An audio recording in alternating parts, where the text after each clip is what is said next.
point enough. Everyone in politics is a liar. The only difference among the snakes in Washington is how far is each willing to bend the truth before they stop being able to sleep at night.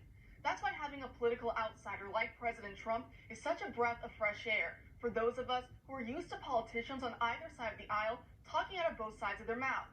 Take Ronald Klain, for example. Joe Biden just named Klain as his White House chief of staff pick should the election be certified in his favor in December. Because once again, the electors still haven't met, meaning Biden is only the president-elect in his mind, which doesn't exactly lend itself to credibility. However, Biden winning the election is still a big if, seeing as President Trump has strong legal challenges in the courts, with recounts and vote audits still pending in battleground states that have razor-thin margins. As you know, President Trump says he won the election fair and square on election night, and that Democrats have been working to steal it ever since, as they continue to magically find huge piles of ballots for Biden that I guess can only be counted under the cover of darkness without any Republican poll watchers around to verify. Sounds completely legit. The Democrat position on this has been, nothing to see here. Voter fraud is so rare that you'd have to be crazy to think it could change the outcome of the election. Well, I guess that means Biden's longtime aide, Ronald Klain, is crazy too. Remember what I was saying about liars. Take a look at what Klain tweeted back in 2014. He was responding to an article from Vox that claims 68% of Americans think elections are rigged. And you know what Klain's answer was? He said, that's because they are. Klain said it like a statement of fact, as if everyone in the entire world already knows that elections are rigged. In case you're keeping track at home, Twitter has not slapped a warning label on that tweet. So according to big tech logic, it must be true.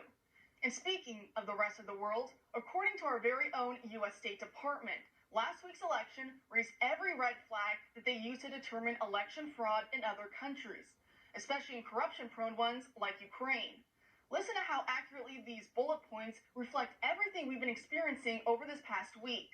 A flood of absentee ballots, poll watchers from the opposition party being blocked from watching those ballots be counted, allowing fraudulent ones to be counted alongside valid ones, North Korean-style high rates of voter turnout in specific areas, and computer issues that alter voting data in favor of one candidate over the other. Perhaps that's why New York City Mayor Bill de Blasio's daughter told reporters that she was celebrating Biden's ability to, quote, steal the election, before catching herself and reversing course.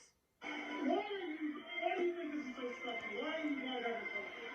Well, for me, it's really special because now we have the first Black Asian female president in office, elected, and Joe Biden was able to steal now. He didn't win.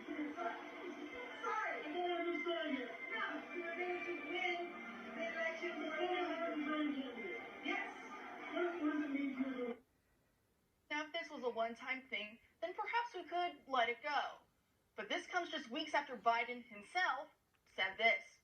We have put together, I think, the most extensive and inclusive voter fraud organization in the history of American politics.